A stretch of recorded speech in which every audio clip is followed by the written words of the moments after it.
Captain, প্রথম ম্যাচে আপনারা এত ভালো খেলার পরও দ্বিতীয় ম্যাচে এভাবে হেরে গেলেন। হারতে যাবো কেন?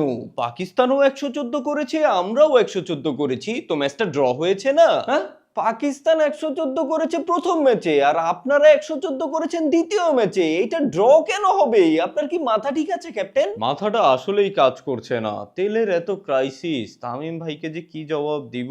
এবার ঠিকঠাক মতো বলেন তো ক্যাপ্টেন, প্রথম ম্যাচে এত ভালো খেলার পরও দ্বিতীয় ম্যাচে এভাবে কেন হেরে গেলেন? আরে পাকিস্তান আমাদের মেহমান না, মেহমানদের প্রথম ম্যাচেই হারিয়ে দিয়েছি দেখে দ্বিতীয় ম্যাচে একটু জিততে দিলাম আর কি। ক্যাপ্টেন, আপনার যদি ইচ্ছাকৃতভাবে জিততে দেওয়ার ইন্টেনশনই থাকতো তাহলে সালমান আলী আঘাকে তো ওইভাবে রান আউট করতেন না। ভালো কথা মনে করেছেন। আসলে সালমানকে ওইভাবে রান আউট করার পরে আমার মধ্যে একটা অনুশোচনা কাজ করছিল।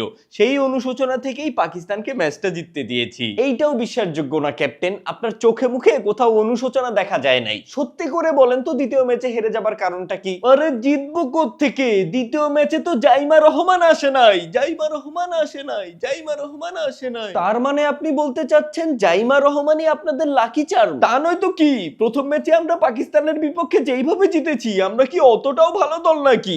সব সম্ভব হয়েছিল জাইমা রহমান সেদিন খেলা দেখতে এসেছিল বলে।